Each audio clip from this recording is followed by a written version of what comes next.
Do we have another scapegoat on our hands, or did he actually do it? Follow me down the rabbit hole about the United CEO's death.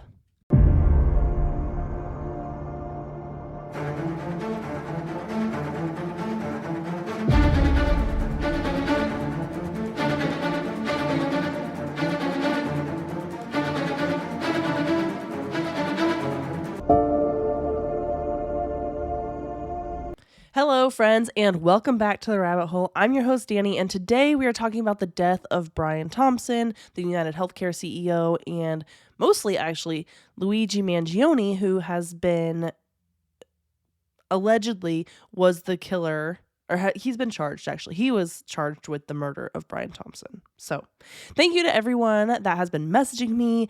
I don't think I've ever had so many requests and videos sent to me about current events episodes. This was also supposed to include the drones in New Jersey, but we're not going to get to that today. We're only going to be talking about the United Healthcare CEO. As always, before we get started, I love to thank my sponsors because they literally keep me going. Guys, this is what I do for a living, and I appreciate all the support. So Wise Wolf Gold has been sponsoring me for several months now, so we love to thank them. If you guys are looking for precious metals, gold, silver, anything like that, go to rabbithole.gold, and you can get a membership or a subscription for as little as $50 a month. So go check them out.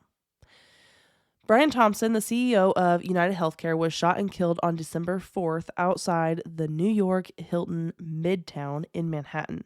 The video went viral almost instantly because of how out in the open the shooting was. Brian Thompson was born on July 10th, 1974 in Ames, Iowa. He was raised on a farm and graduated high school as valedictorian. And then he went on to earn his bachelor's degree with a major in accounting from the University of Iowa and again was valedictorian of his class. After graduating, he started working for PricewaterhouseCoopers as a CPA. They are considered one of the big four accounting firms, so a lot of CPAs work for them and the other three companies. In 2004, he left PwC and he started working for United Health Group. He was working on the government health insurance programs like Medicare and retiree coverage. Then he would start working on like state-funded healthcare like Medicaid. He was obviously loyal to the company and worked his way up because in 2021, he was named CEO of United Healthcare. Of course, being the CEO of an insurance company means you're going to piss off a lot of people. In 2021, American Hospital Association criticized him for a plan he wanted to roll out, which would deny payment for what they deemed as non-critical emergency room visits. I don't know how they planned on determining that, and they just basically delayed the rollout of this plan. But this was one of his ways of trying to cut back costs for the company. The company was under investigation by ProPublica and the Senate for increasing their rates of prior authorization denials. So I'm sure they were curious, like, we didn't have this high of a rate when somebody else was the CEO before you, so what's going on here? And in May of 2024, the Firefighters Pension Fund from Hollywood, Florida, actually sued Brian Thompson and two other United executives for fraud and insider trading. They stated that the three men failed to disclose an antitrust investigation into the company by the U.S. Department of Justice and sold stock options before the investigation was public. And we aren't just talking like a few stocks. We're talking $117 million worth of United Healthcare stock. And that was 4 months before the DOJ had made the investigation public. Of course, when I do my research, I like to go on to social media sites to see what people are talking about when it comes to these kind of conspiracies. And especially, like, this one's been so public that, of course, I went on to see what people were saying. One of the videos said that Brian Thompson was under investigation by the SEC. He was not under investigation by the SEC. It's actually a really strange coincidence, I would say. You guys know how I love coincidences. So there's another man, Robert Brian Thompson, and he worked for the Federal Reserve Bank in Richmond, Virginia, and he was charged with insider trading on November 8th of 2024. United Healthcare CEO was Brian Robert Thompson. So that's just like really strange. And it gets even weirder because both Thompsons had worked at their prospective jobs since 2004. So obviously they both are no longer working at their jobs as of 2024. So when you're looking at it like that, you're like, oh, well, they worked there since 2004. You know, Brian Robert Thompson versus Robert Brian Thompson. Like, that's really close. Anyway, and both of them were charged or were under investigation for insider trading. So just strange coincidence, I guess. At the beginning of December, Brian was in New York for an annual United Healthcare investors meeting. He was walking outside of the hotel where the meeting was taking place at about 6:45 a.m. on December 4th when the shooter approached him from behind and shot him. Thompson was just walking down the sidewalk, it literally like just minding his own business, just trying to get to the hotel. And the man was in a black hoodie, wearing a backpack and a mask, and he came up behind him, shot him 3 times. The gun that the man was holding looked to be a suppressed 9mm pistol. After the gunman fired the first shot, it looked as though the gun may have jammed, so he had to cock it again before he could shoot the other 2 rounds. After firing the shots, the shooter left the scene on foot and took an e-bike to Central Park. And in the park, that's where he discarded his backpack, and that had a jacket in it and some Monopoly money in it, just different things. At some point, he got into a cab because he was seen taking a cab around 7 a.m. on the Upper West Side. And then he was seen at the Uptown bus station about 45 minutes after that, where it's believed that the gunman left New York City by bus, which is how they also think that he got to New York City, was by a Greyhound bus. The gunman was first seen on camera around 5:41 a.m., so about an hour before the shooting took place, and he was seen just like pacing back and forth, walking around the area of the hotel as if he was waiting for Brian Thompson to walk by. So this wasn't like a random attack. I'm sure other people were walking by. It's New York City, but he waited for Brian Thompson. After the attack, the police found the words delay, deny, and depose written on the shell casings. On December 9th, the police in Altoona, Pennsylvania, were dispatched to a McDonald's where a male matching the description of the shooter was spotted. Luigi Nicholas Mangione was taken into custody and has been charged with murder charges as well as 2 counts of stalking and a firearms offense as federal crimes, and then also he's been charged with state crimes as well. Luigi Mangione was born May 6, 1998 in Towson, Maryland. He actually belongs to a pretty prominent Maryland family of Sicilian descent. His grandfather helped to develop a luxury subdevelopment as well as a country club. So he was pretty well known in the Maryland area. And then the grandfather groomed his 5 sons. He had like 10 children and groomed the 5 sons to include Luigi's father to help take over the business. Luigi attended an all-boys private school in Baltimore called Gilman School, where he graduated valedictorian in 2016. And then he went on to get a Bachelor of Science in Engineering in Computer Engineering and a Master of Science in Engineering in Computer and Information Science, both from the University of Pennsylvania. He was mainly focused on artificial intelligence, and if you go through his X account, he posts a lot about artificial intelligence on there. In 2020, he got a job as a data engineer for TrueCar. TrueCar is a car retailing website, kind of like Carvana. And according to the company, Luigi's employment ended with them during 2023. It's not exactly clear when during 2023, but at some point. After that, he moved his residence permanently to Honolulu, Hawaii. But Luigi suffers from a back injury as well as Lyme disease, and he actually got a spinal fusion in July 2023. His roommate came forward and told the media that he had severe back problems, and if you go to his X account, again, there is an x-ray of what everyone assumes is his back. It's got like 4 screws and 2 plates, and so you can see that he had a spinal fusion at some point. So his roommate said that sometimes his back problems would get so bad that it would leave him in bed for a week at a time sometimes, and it severely impacted his life. He couldn't really date because his back, and he didn't really have like a normal social life. He was depressed. He was always in pain. He was just suffering. However, it is important to note that he didn't have United Healthcare insurance. He was insured by Blue Cross Blue Shield, and he had never been insured by United Healthcare. So, why he chose Brian Thompson, I'm not 100% sure, but we're going to keep going. We know that he stopped talking to his parents and posting on social media sometime in the summer of 2024. And finally, in November, his mom called the San Francisco Police Department and reported him missing. That is where she was living, so that's where she reported him missing from. According to some timelines, he was in New York City on November 24th.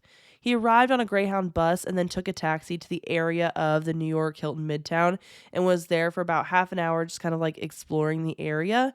Then he went to the hostel where he was going to stay for the 10 days leading up to the shooting.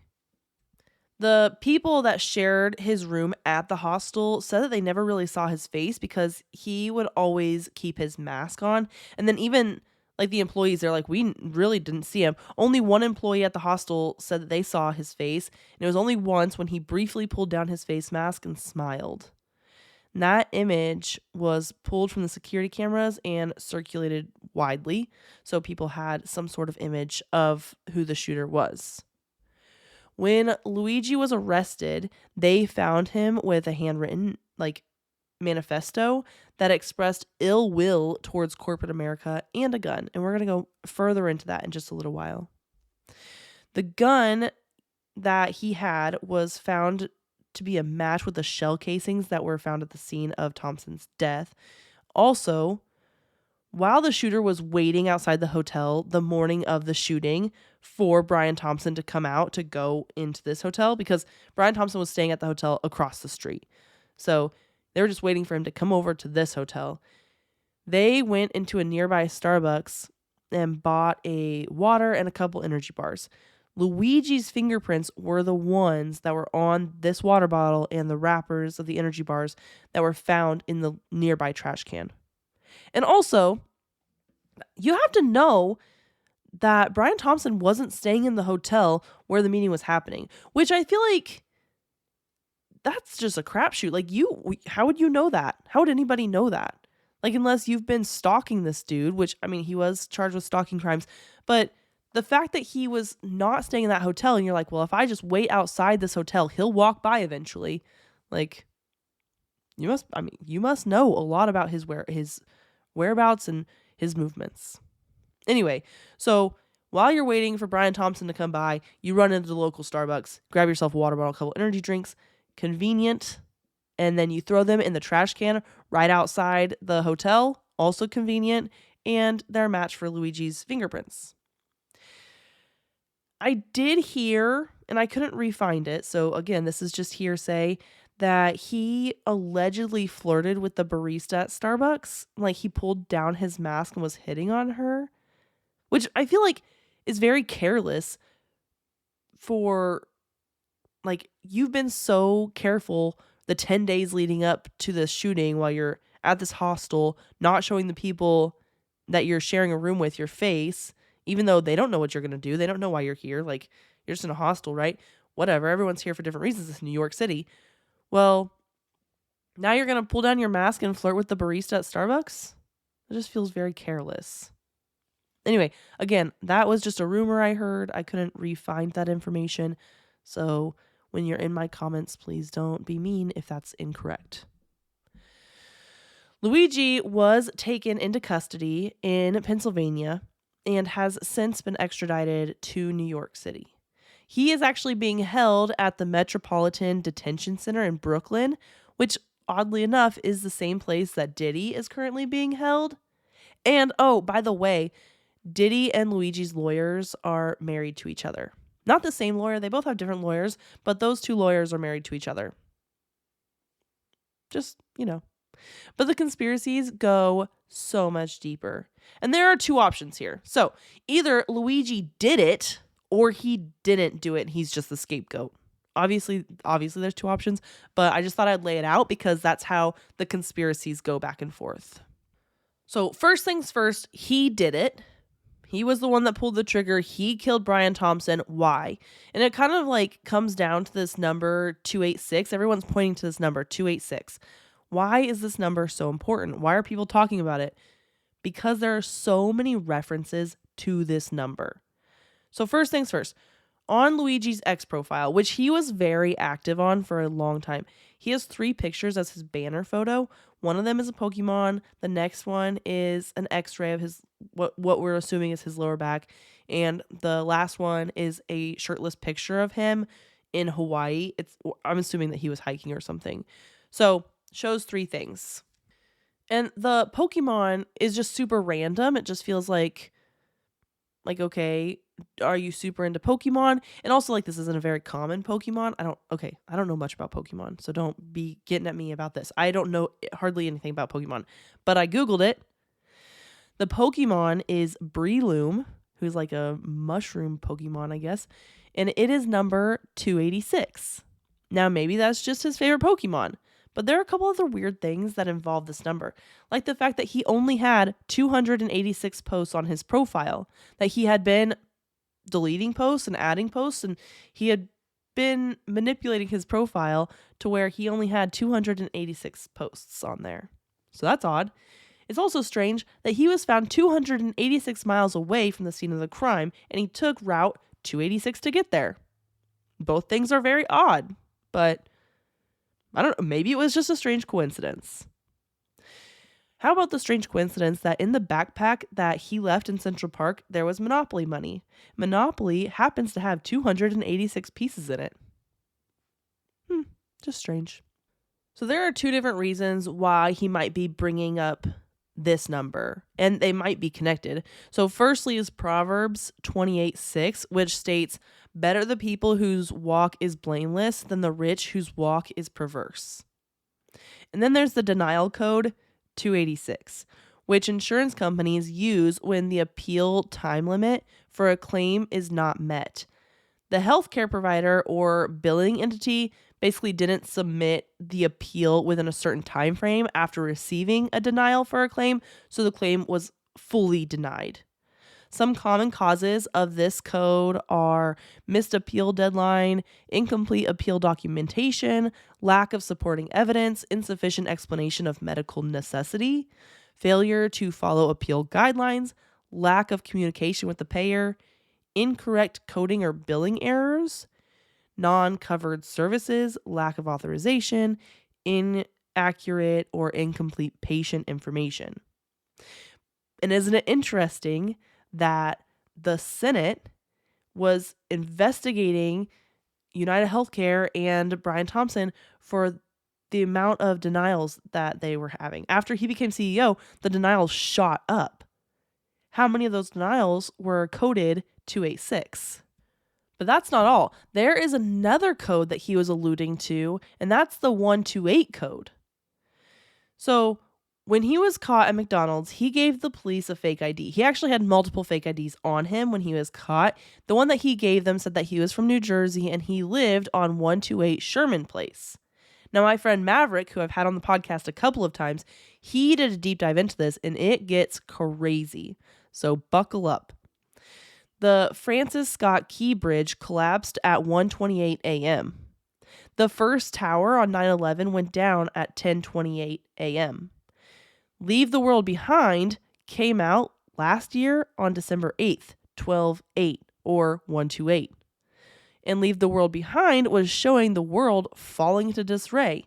And something else that is kind of strange is that Julia Roberts, who was like one of the lead actors of the movie, her birthday is 10/28.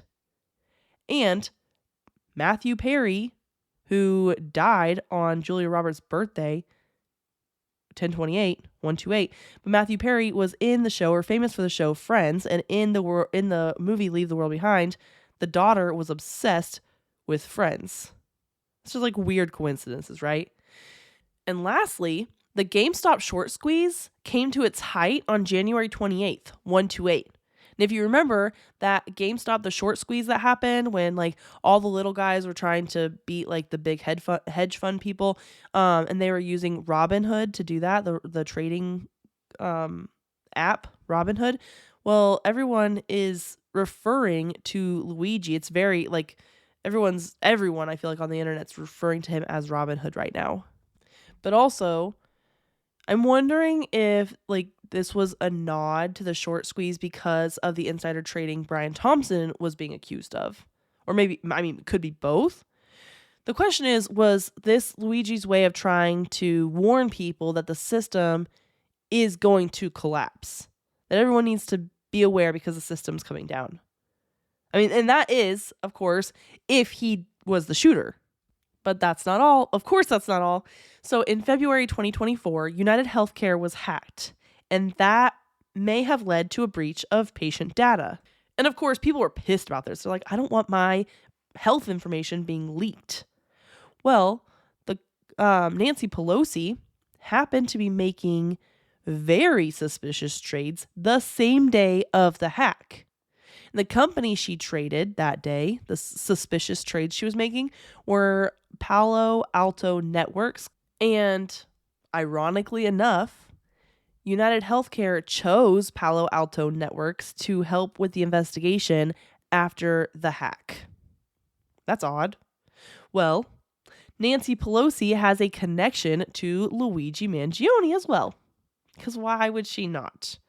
Okay, so her brother, Thomas D'Alessandro III, who was the mayor of Baltimore back in the day, he defended Nicholas Mangione back in 1989, saying that he was big-hearted despite Nicholas being under investigation for human rights violations and regulatory shortcuts in his business.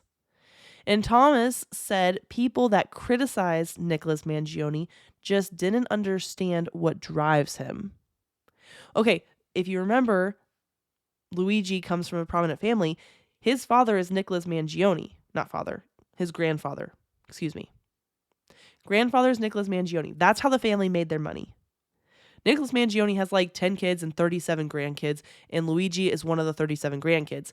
Another one of the 37 grandkids is Nino Mangione, who is a Republican member of the Maryland House of Delegates. So he's in politics.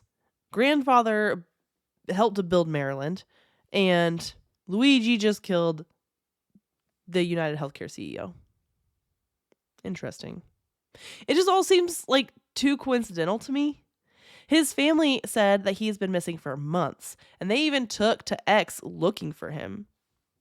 His last post was in June of 2024, but in July, someone tweeted at him, "Hey man, I need you to call me. I don't know if you're okay or just in a super isolated place and have no service, but I haven't heard from you in months. You made commitments to me for my wedding, and if you can't honor them, I need to know so I can plan accordingly." So whoever that was, Luigi hadn't been messaging them back or calling them back or whatever. On October 30th, another post to him said, "Hey, are you okay? Nobody has heard from you in months, and apparently your family is looking for you." So that must have been a friend. Then lastly, he was reported missing by his family in November, and after that, another tweet came at him, stated, "Thinking of you and prayers every day in your name. Know you are missed and loved." So people were definitely curious about where he was. I saw some people on the internet. They're like, I don't know why people would tweet at him. Like, that's strange. I know that like if I can't get a hold of somebody and I'm really concerned, especially a family member, sometimes it's good to like bring public attention to it. Be like, hey, like without saying it, be on the lookout for my family member. So that could be what they're doing. But also, it is strange. Like, they could be strategically placed tweets. Maybe we're reading into it too much because we're conspiracy theorists. I don't know. But my thing is, what if he did go missing, but it was because he was taken to be part of MK Ultra and then was forced to shoot Brian Thompson as like a sleeper cell? We know that the Mangione family has ties to Nancy Pelosi and her family, and we know how dangerous they are.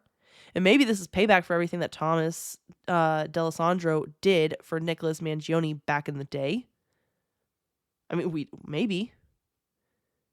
It was like, hey, you scratched my back then. Let me know, and we'll repay the favor. You scratch my back, I'll scratch yours kind of deal. There's another option that maybe he didn't do it at all, and he's just the scapegoat. I mean, and the MK Ultra thing could be true for both cases. He could be the scapegoat, and like he went through MK Ultra to be submissive, right? So it could be true for both. And actually, a lot of these things could be true for both. We don't know. But if he didn't do it, it's like screaming Lee Harvey Oswald. Is anybody else getting Lee Harvey Oswald vibes from this guy? Because that's where I'm at. This guy just happens to be caught in a McDonald's 3 days after the shooting with a bag full of incriminating evidence, including a manifesto claiming to have killed Brian Thompson. The manifesto is just like way too polished as well. It doesn't read like a maniac was writing it. Like a guy who is spiraling, who's out of control. There are no spelling errors. It has perfect grammar, and it's emotional, yeah, of course, but it's very calculated. And it calls CEOs parasites and powerful abusers and apologizes for any trauma caused by his actions, but that it had to be done. And this manifesto specifically names United Healthcare, even though he never used United Healthcare. It would be one thing if he had this back problem, then he was denied like back surgery or denied something that he needed, like meds, because his back was hurting so bad. Absolutely. And like he used United Healthcare. I feel like we could get behind that a little bit more. But the fact that he didn't even have United Healthcare, like, why did he specifically name United Healthcare? Was he just aware of the issues that United Healthcare had been having recently, or the fact that they are one of the biggest private insurance companies? Maybe both. But Blue Cross Blue Shield isn't small, so I don't know. I'm curious about why specifically it was United Healthcare. Although I'm sure everybody is curious about that as well. But here's the thing. He wore a mask for days at the hostel and only pulled it down on a few occasions. One of those occasions was to flirt with somebody, potentially, right? And yes, they circulated his photo, but it's just strange to me that, like, you can be in a McDonald's, you could look over and be like, hey, that looks like the guy from the photo that's being circulated. Like, I have a hard time, like, looking over and be like, do I know that person? And I've, like, been friends with them or whatever. Like, here's a story. I was in the airport and I was looking at this lady and I was like, I know her from somewhere. Like, how do I know her? And my dad was like, hey, we know her, right? And we kept looking. Finally, I realized that she's my best friend's sister. Like, I know her and I couldn't recognize her. We were standing like 4 or 5 feet away, like not that far, waiting for baggage at the airport. So, like, yeah, I don't know how you're going to look across the room and be like, I saw that guy's picture on TikTok. That's the guy, and call the police. I mean, maybe their spotter is better than my spotter. I don't know. But it just seems very odd that you can look across and be like, I've either only seen his eyes or I've seen like a brief picture of him like smiling at somebody, and that's the guy for sure. Especially like when his eyebrows don't even match. Like the picture of the guy at the Starbucks, like they have been circulating this Starbucks picture. The guy has a mask on and he's standing in Starbucks with his hood up, and his eyebrows are trimmed. Like there's a noticeable space between his eyebrows. Luigi Mangione is very Italian. And I'm not trying to offend anybody that's Italian. I'm Italian and I have a hard time taming my eyebrows. Guess what? His eyebrows are damn near touching. He's basically got a unibrow, the dude. So you're telling me that he grew a unibrow in 3 days? And I know that eyebrows grow fast, but not that fast. That guy in the Starbucks, that picture, he had very tamed eyebrows. They were well manicured. This guy that they picked up off the street in the McDonald's, his eyebrows were all over the place. And for that to be one of the most prominent features of the guy's face, I mean, I'm not saying it's the only feature, but I'm saying like those eyebrows, like you notice, and you're going to look across the room and be like, yeah, that guy's got big eyebrows. He's probably the guy I saw on TikTok. Like, it just feels really fishy to me. But another thing I wanted to point out, because I thought it was very interesting, I saw a picture, and I will post it to my social media, of them bringing Luigi Mangione into court on December 23rd. And his outfit was stunning. Let's get into fashion here for a second. So he was wearing a maroon sweater over a white collared shirt. He was being escorted to court by a man in a white or beige, a light suit. On his right, in a dark suit. This guy, it seemed maybe like a dark blue suit on his left. Oddly enough, there is a photo of Lee Harvey Oswald. I think he was in the police station. He is being escorted. Lee Harvey Oswald is wearing maybe like a brown or a maroon sweater over a white collared shirt and is being escorted by a man in maybe a beige suit on his right and a black maybe suit on his left. When you put these pictures side by side, it's the exact same picture. Like, it's so spot on.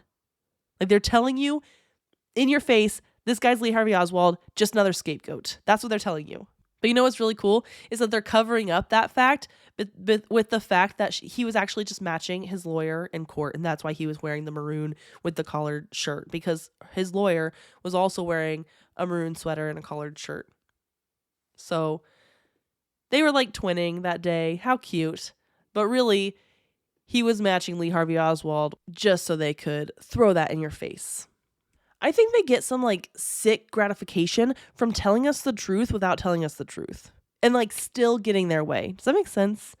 Like, they're showing us that it was like, this is just another JFK situation, but the outcome's still going to be the same. But I've got some more questions. I'm not done here yet. Don't you worry, because I have so many more questions. Let's talk about how he got to New York City. That sounds strange, right? Because, like, who cares? If his permanent residence is in Hawaii, but according to the police, he came to New York City on a Greyhound bus that originated out of Atlanta. This Greyhound made 6 to 7 stops, so they don't know exactly where he got on. But if he was flying from Hawaii to the mainland, why go through the trouble of flying to another state and then taking a bus? Like, it's already quite the flight from Hawaii to, and I read on the internet that you can fly from Honolulu directly to JFK. So why would you fly in to like Atlanta or another stop along the way to jump on the bus to ride into New York City? And like, doesn't every bus depot have cameras? So, and they should have a general time frame as like when the bus was stopping at each of the stops to pick up new passengers. So even if he was using fake IDs, which he was, that's what they're claiming, that he had multiple fake IDs he was using in the hostel. He gave one to the police in Pennsylvania. He used another one for the Greyhound bus. They could still look at the cameras, which are in the bus depots, and see him get on the bus. And then they would know where he got on the bus at. You're telling me that they can't find where he got on the bus at, but he can be identified at a McDonald's from across the restaurant while he's eating like a hash brown or whatever? This just seems really, really strange. Also, the gun sends up red flags as well. The gun he was found with was a 3D printed ghost gun, which means that it has no serial numbers on it, no way to trace it. Ghost guns are known to be used by the deep state or the CIA. And it's convenient because they create this fear and they're super untraceable. So officials would never know where the gun actually came from. Like, the police that are investigating this wouldn't know that it came from the deep state or the CIA. And they create this fear because like people that are anti-gun are like, oh my gosh, now they can print guns at home. Like, psychopaths can just print guns and go on shooting sprees, right? So this is like a very scary thing, especially when people who aren't going through criminal background checks to get guns now they're printing guns at home. So now there are no safeguards to who can or cannot have a gun, which brings up the gun conversation again. But really, he's the perfect person to pin this on because he has an Ivy League education, which makes him great for headlines. People love to read about this guy who fell from grace, right? From a prominent family. He has chronic pain, which garners sympathy and gives him a motive. His anti-healthcare sentiment taps into the rage against capitalism, and most people can relate to healthcare issues, which is probably why people are calling him Robin Hood right now, is because they're like, yeah, fuck the man. Not like him specifically, I mean like the man as general, like the government. But I think really the question is like, why would they do this right now? What is the purpose of killing Brian Thompson? They need more division. I think it really comes down to division a lot, because the minute we are united as one, we're harder to defeat than a divided country. So, and they've done this so many times in the last however many years. I feel like since 2020, it's been getting worse and worse, right? We have the Black Lives Matter movement where they're like, well, every white person is racist. And I know that that's me generalizing, and you guys are going to yell at me in the comments about this, but that was a division. We have the anti-gun thing comes up all the time. Red versus blue right now has been outrageous. I feel like it feels like nobody can have just a normal conversation, even if you disagree, whether you're on the red side or the blue side of the table. Like, they are dividing us and making it like an us versus them mentality against about everything, right? So, feminism, we've got like women, or like toxic masculinity, and like women versus men. We have like the woke versus, I don't know, like the not woke. I don't know. Like there's all this division right now, and it tears us apart even more. So they will always win when we're divided. So with this, it helps to create more of a left versus right division with the gun argument. The manifest kind of read more like a class war. So greedy people at the top are screwing over the little guy.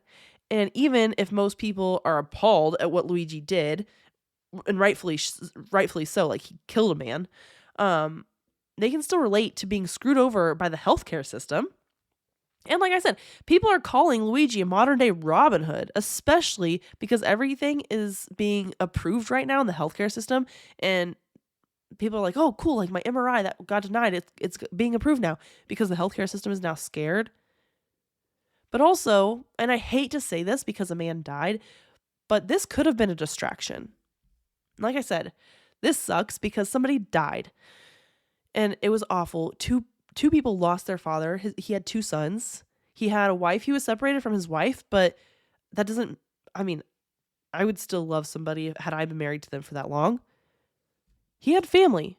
He had people that loved him, that cared about him. He had friends, right? So that was an awful, terrible loss. But with how fast this video of his murder circulated, and the fact that it wasn't censored off social media, tells me that they wanted everybody to focus on it. I put words like pizza and gate together on TikTok, and they take my video down. And they give me like a warning. They're like, you're talking mad crap on the internet and you're spreading disinformation. But the CEO of a major company gets shot 3 times by an assassin, and it's allowed to be played on repeat and shared by millions all over the internet, all over like social media, big like mass media. Everywhere you look, there's the video of a man being shot. But that's allowed. That's allowed. And we're going to actually push it more. We're going to let everybody share it. We're going to let people do voiceovers with it. And we're not going to ban that because that's totally, totally fine. If you put the wrong words together, if you say this person died instead of unalived themselves or whatever, they're going to take your video down. So tell me that this isn't a distraction tactic. What are they distracting us from? But lastly, this assassination is a message to other big corporations that might try to step outside the mold, because, and I don't know if that's what he was doing, but this does tell a couple messages. First of all, we control the narrative. We already knew that. They love to control the narrative. That's why the media companies, there's like only a few of them and they control all media, right? And it says, don't try to go against us or this will be you. Stay in line or die. Basically, like, good luck doing anything different. Anything outside the norm, we're going to squash you down. You're done. So, as this progresses, it's only been like 3 weeks since the death of Brian Thompson. So as we see Luigi going through court and eventually getting sentenced and going to jail, more things will come out, and I will update you guys as I get more information, or if you guys find more information, send them to me. I love it when you guys send me videos because I do look at those videos. I always double check to make sure the information is correct. Like I saw that video about the SEC investigating Brian Thompson, and it was actually the wrong Brian Thompson. So I do my research, but I love to like engage with you guys on social media. So send me over any videos you guys see about updates about this. I did the best I could with the information that I could find, but I know that by the time that this is posted, more information will already be out. So send it to me. I'll give you an update as soon as I get more information or enough information for an update. And we will talk about drones next week. Until then, my friends, stay skeptical, and I will see you all later. Hey friends, The Rabbit Hole is an independent podcast with everything you hear done by me, Danny Mercy. I appreciate all of your support. Please rate and review wherever you're listening. If you want to follow us on Instagram, it's at rabbit.holepodcast. And thank you, Zakar Valaha, for our awesome intro.